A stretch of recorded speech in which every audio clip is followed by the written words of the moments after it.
అందుకే మీ అందరికీ గెలిచే సర్పంచ్లకు అన్నతోటి ఎక్కువ నిధులు ఇప్పిస్తా.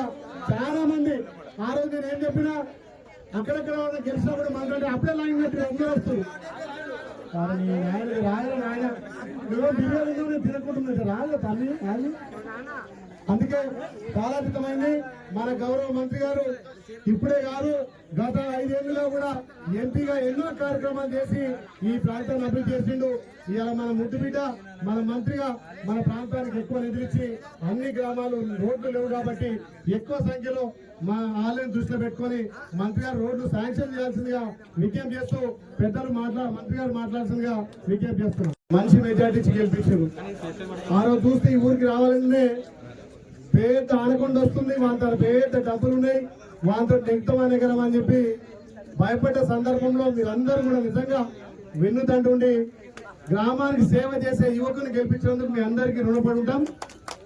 ఇక్కడ రైతులకు లో వోల్టేజ్ ఉండొద్దు, రైతులకు కరెంటు ప్రాబ్లం ఉండొద్దు అని చెప్పి గౌరవ ముఖ్యమంత్రి సహకారంతో పెద్దలు ఈ ప్రాంత అభివృద్ధి దాత R&B మినిస్టర్ కోమటిరెడ్డి వెంకరెడ్డి గారి చొరవతోటి ఇంకా ఈ ప్రాంతాన్ని అభివృద్ధి చేసే అవకాశం మీ బిడ్డగా నాకు కల్పించారు. కాబట్టి ఈ రోజు వచ్చే సమ్మర్లో ఎండాకాలంలో ఈ 5-6 గ్రామాలకు ఇక్కడ ఎకరం ల్యాండ్ కేటాయించి 2 కోట్ల పైచీలకు నిధులు శాంక్షన్ చేసి 30 11 kV ఇక్కడ సబ్ స్టేషన్ నిర్మాణానికి ఈ రోజు భూమి పూజ చేసుకొని 2 మాసాలైన కంప్లీట్ చేసుకొని రైతులకు అందుబాటులో తేవడానికి ఈ రోజు మన గ్రామంలో రావడం జరిగింది. దానికి ముఖ్య అతిథిగా ఇచ్చేసినటువంటి మంత్రివర్యులకు, అదేవిధంగా మన జిల్లా కలెక్టర్ హనుమంతరావు గారికి, అదేవిధంగా మార్కెట్ కమిటీ చైర్మన్ చైతన్య గారికి, విమలక్క గారికి, మన గ్రామ సర్పంచ్ సిద్ధన్న గారికి, పెద్దలు అన్న ఉపేంద్రన్న గారికి, మా ఎస్సీ గారికి, డిఈ గారికి, ఏఈ గారికి, ఇక్కడ వచ్చినటువంటి మీడియా మిత్రులకు, పోలీస్ సిబ్బందికి పేరు పేరున ధన్యవాదాలు తెలియజేస్తున్నాం. ఈ గ్రామాన్ని అన్ని విధాలు అభివృద్ధి చేస్తాను ఆ రోజు మాట ఇచ్చిన ఒక్కొక్కటిగా అభివృద్ధితో పాటు R&B శాఖ మంత్రులు రోడ్డు అన్న చేతిలో ఉంటాయి కాబట్టి ఏదైతే ఇప్పుడు 2-3 సర్పంచ్లు ఇచ్చినటువంటి రోడ్లను కూడా అతి త్వరలోనే మంజూరు చేస్తానని చెప్పి మాటిస్తున్నా. అన్న గతంలో ఆ ప్రభుత్వంలో ఎమ్మెల్యే గారు మంత్రి గారు వాళ్ళ లాభం కోసం అనవసరంగా ఈ మండలాన్ని తీసి ఆలయంలో ఉంటే ఎక్కువ అభివృద్ధి అయ్యేది, దీన్ని మూడకుండు లేసి అభివృద్ధిని నోచుకోకుండా చేసిర్రు. మళ్ళీ వాళ్ళు ఇవాళ నంగరాజు మాటలు మాట్లాడి మళ్ళీ దీన్ని ఇటుకాలపాలని వాళ్ళే అంటున్నారు. అది వెళ్ళాక బాదురుపేట వాళ్ళే మున్సిపాలిటీ కలిపి మళ్ళీ వాళ్ళే దొంగ దీక్ష చేస్తున్నారు. దొంగ అంటే ఏం చేస్తాం? ఇలా ఈ ఏదైతే బుద్ధి చెప్పినో రేపు ఆలయంలో అతను కూడా బుద్ధి చెప్పబోతున్నాం, మళ్ళీ నిలబడతా అంటుండు. మీరు చెప్పిన గుణపాఠమే ఆడ కూడా చెప్తాం. ఏదేమున్నా ఈ గ్రామాన్ని ఆ రోజు నేను మా దత్తత తీసుకుంటా అని చెప్పినా అదే లెక్క ప్రకారం మా మహిళలు పెద్ద ఎత్తున ఓటేసారు కాబట్టి మొన్ననే 10 లక్షలు పెట్టి మహిళా బిల్డింగ్ కూడా ఇచ్చిన అది అంత త్వరలో కంప్లీట్ చేయాలి. అన్ని కుల భవనాలకు కూడా గౌడన్నలకు, మా దళితన్నలకు, మా యాదవన్నలకు, మా ముదిరా సోదరులకు కూడా వచ్చే నెల మా స్పెషల్ ఫండ్ లో కుల భవనాలు కూడా కట్టిస్తా అని చెప్పి మాట ఇస్తున్నాం. మంత్రి గారి సహకారంతో, మన ముఖ్యమంత్రి సహకారంతో ప్రజాపాలన ద్వారా ఇప్పటికే ఎన్నో సంక్షేమాలు అందిస్తున్నాం. గ్రామాలు కూడా అభివృద్ధి చేయాల్సిన అవసరం ఉంది కాబట్టి తప్పకుండా ఏదైతే మాట ఇచ్చినామో ఆ మాట ప్రకారం మీ బిడ్డగా సేవకుడిగా ఈ గ్రామానికి సేవ చేస్తా అని చెప్పి మాటిస్తున్నా. వచ్చే ఎంపీటీసీ ఎలక్షన్ లో కూడా తప్పకుండా మన పార్టీ అభ్యర్థి భారీగా మెజార్టీ గెలిపించాలి. ఈడ సీని కానీ, మా మల్లేశ్వర్ కానీ, ఇంకా చాలా మంది మండలపాటి మల్లేశ్వర్ కానీ వద్దంటున్నారు. ఈ గ్రామాన్ని ఎక్కువ నిధులిచ్చి అభివృద్ధి చేస్తా అని చెప్పి మాటిస్తూ కాలాతీతమైంది. ఇంకా చాలా విషయాలు చర్చించండి. సర్పంచులు మొన్నే గెలిచారు కాబట్టి వాళ్ళ ఊర్లలో ఎక్కువ పని చేయాలని అభిలాటం ఉంది. ఒకసారి అన్నగారు టైం తీసుకొని మొన్న గెలిచిన 190లో 136 మంది గెలిచినాం. వాళ్ళందరితోటి అన్నగారితో ఒక 2-3 గంటలు సమావేశం ఆ మాటలు మైకిస్తా మధ్య డిస్టర్బ్ జరుగుతామి. 136 మందికి తప్పకుండా సపరేట్ గా అన్నతోటి మీటింగ్ పెట్టించి మీ గ్రామం ఎవరికే మనోడారు అరే మామూలు కింద పెట్టద్ది అసలు నేను చెప్పేదా నాయన నేను ఆదిరా తప్పకుండా మీ ఊరికి ఇవాళ 2.5 కోట్ల సబ్ స్టేషన్ కాదు, స్కూల్ కాంపౌండ్ వల్లే కాదు, ఇంకా ఆల్రెడీ 10 లక్షలు పెట్టి ఆయన ఎన్సీఎఫ్ ఫండ్ ఇచ్చిండు. నాకు ఇప్పుడే సిద్ధులు ఒక రోడ్ ఇచ్చిండు. ఇమీడియట్ గా శాంక్షన్ చేయాలని నన్ను ఎండా చేసి కలెక్టర్ గారు చెప్పిన పంచాయతీరాజ్లో ఉన్నది. అది పంచాయతీరాజ్లో ఉన్నది ఎక్కడి నుంచి జరిగినాక ఇప్పుడు ఇటు పోతే షార్ట్ కట్ అవుతుంది. ఇప్పుడు ఎక్కడికి వస్తున్నావు? దాన్ని ఇప్పుడు కలెక్టర్ గారికి చెప్పినా రేపు సాయంత్రం వరకు ఎల్లుండి వరకు నాకు పంచాయతీ రాజ్కి వెళ్ళి ఆర్ఎన్బి టేక్ ఓవర్ చేయమని మా స్పెషల్ సెక్రటరీకి రాస్తే కలెక్టర్ గారు ద్వారా వచ్చిన తర్వాత నా డిపార్ట్మెంట్కి వస్తే 5 నిమిషాల పని శాంక్షన్ చేస్తా, 2 రోజుల్లోనే టెండర్ కూడా పెట్టించి మీకు అది శాంక్షన్ చేస్తామని చెప్పి. ఎందుకంటే 10 కిలోమీటర్లు తగ్గితే అంటే మీకు చాలా డిస్టెన్స్ తగ్గుతుంది. దాంతోపాటు పెద్దపాయగూడెం సర్పంచ్ కూడా కొత్తగా గ్రామ పంచాయతీ అయింది, ఆ చెల్లెమ్మ కూడా వచ్చేమో అడిగింది. దాంతోపాటు వివిధ సర్పంచులు ఇచ్చిన వీళ్ళకు మీ అందరికీ హామీ ఇస్తున్నాం. తప్పకుండా నేను ఎమ్మెల్యే గారు మున్సిపల్ ఎన్నికల తర్వాత మీరు నమ్మకం పెట్టుకున్నారని బొమ్మ చేయం. ఈ 2 నెలల్లో బస్సు ఎక్కితే అక్క జిల్లాలో టికెట్ లేదు, కరెంటు బిల్లు వాడుకుంటే కరెంటు బిల్లు కట్టేది లేదు. ఇవాళ తెల్ల రేషన్ కార్డు మీ ఊర్లో కొత్తగా వచ్చినాయి. ఇప్పుడు అంతే కేసీఆర్ అప్పుడున్న ఎమ్మెల్యే 10 నుండి ఒక కార్డాన్ని ఇప్పించిందా? ఇప్పుడు సన్న బియ్యంతో అన్నం తింటున్నా. ఇవన్నీ ఏంటంటే చిన్న చిన్నగా మొదలు పెట్టాం. ఏం చేయమంటావు? కేసీఆర్ కుంభకర్ణంలా ఉండి కాళేశ్వరం కట్టిండు, ఊలిపోయింది. 7 లక్షల అప్పు మనం నెత్తి మీద పెడితే 6,000 రూపాయలు వడ్డీ కట్టాలి, 7,000 అసలు కట్టాలి. మనం కట్టేది కాదు, కేంద్రంకి వెళ్ళి వచ్చేదాన్ని కట్ అయిపోతుంది.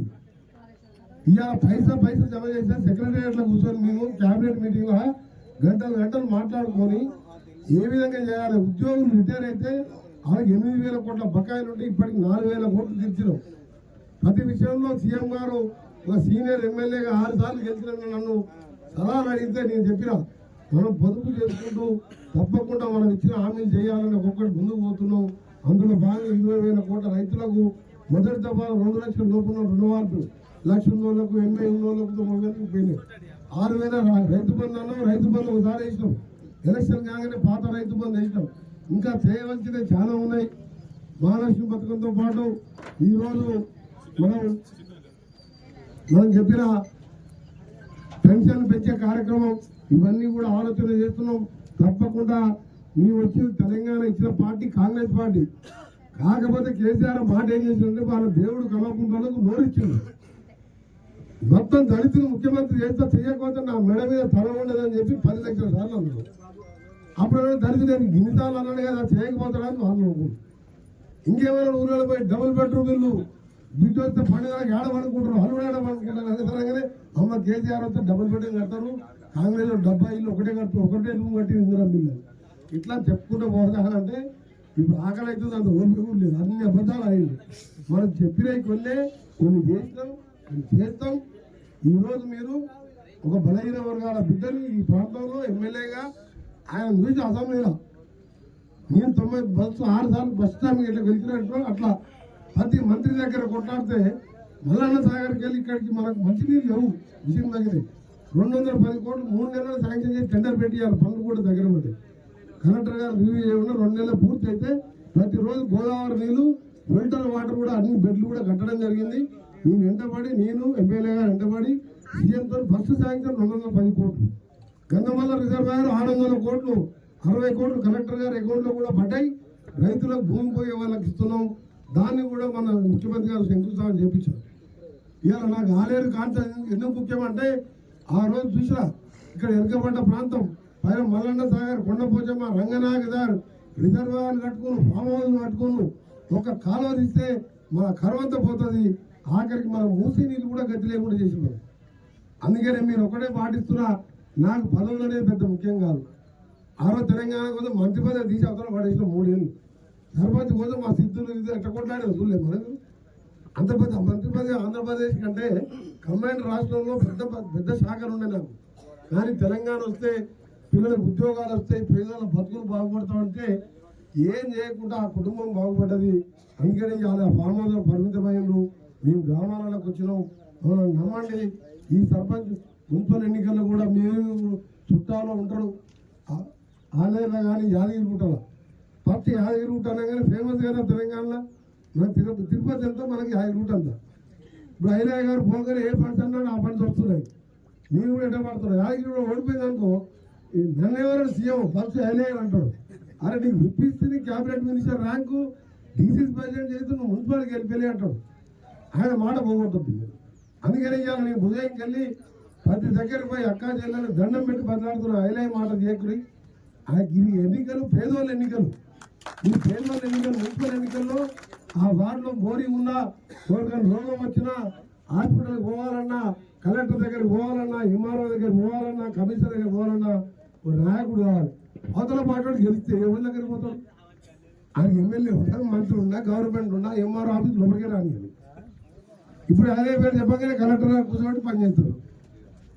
వాళ్ళ గవర్నమెంట్ అంటే ఏం మన గవర్నమెంట్ అందరికీ న్యాయం చేస్తాం. కానీ ఆయన బలం చేకూరిస్తే ఇవాళ మా పనులకి మీరు ఇచ్చిన రోడ్లన్నీ కూడా తప్పకుండా 15 రోజుల్లోనే టెండర్ రూపాయలు ఇచ్చి రోజు స్టార్ట్ చేయడమే కాదు.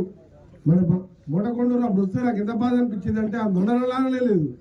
ఇలా ఎంఆర్ఓ ఆఫీస్ ఎండిఓ స్టార్ట్ చేసినాం, పోలీస్ స్టేషన్ స్టార్ట్ చేసినాం. ఆ ఊరంతా కూడా సెంట్రల్ లైటింగ్ పెట్టి మొత్తం సీసీ రోడ్ చేసి ఒక మండలంలాగా చేయాలని ఆలోచన చేస్తుంది. అది కాకుండా మన మోత్కూరు మెయిన్ రోడ్కి వెళ్ళి మూటకొండూరు మీదకి వెళ్ళి ఇవన్నీ తిరుగుకుంటూ గుండాల వరకు మోత్కూరు నుంచి బ్రిడ్జ్ కట్టుకుంటూ గుండాల వరకు కూడా డబల్ రోడ్తో 300 కోట్ల రూపాయలు నా R&B బడ్జెట్ ద్వారా టెండర్లు కూడా పిలవడం జరిగింది.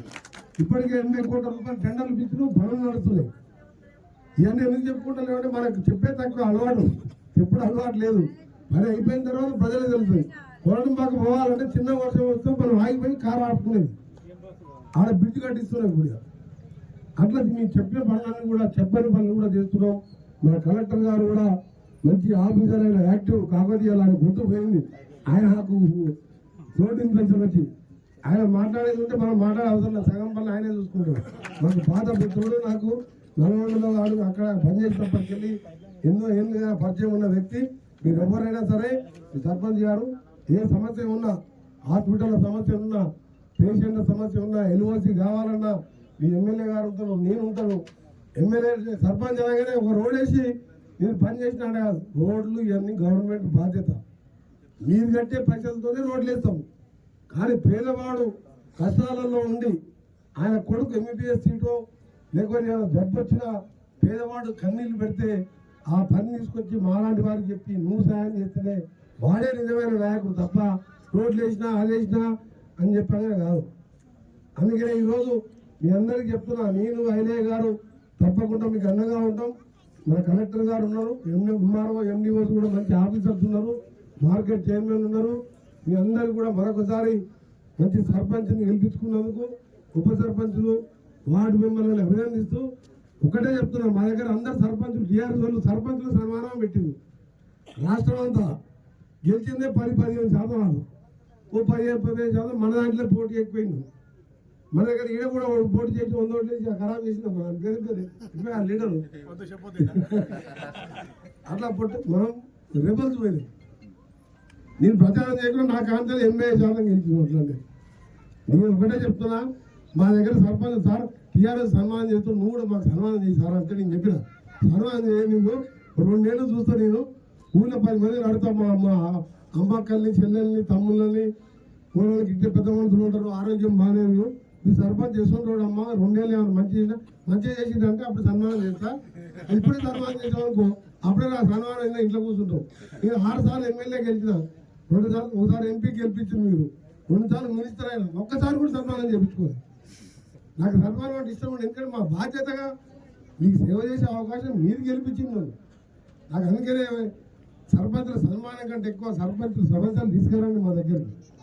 ఎవరి సమస్యలు, పేదవాళ్ళ సమస్యలు తీసుకురండి, ఆఫీసర్లకు చెప్తాం, మా చేతులంతా సాయం చేస్తాం, మీ పిల్లల్ని చదివిస్తాం. ఇవన్నీ ఒకే ఎత్తు, రోడ్లు ఒకే ఎత్తు. మీ అందరికి కూడా నమస్కారం తెలియజేసుకుంటూ ఈరోజు 330 332 ఎస్సీలకు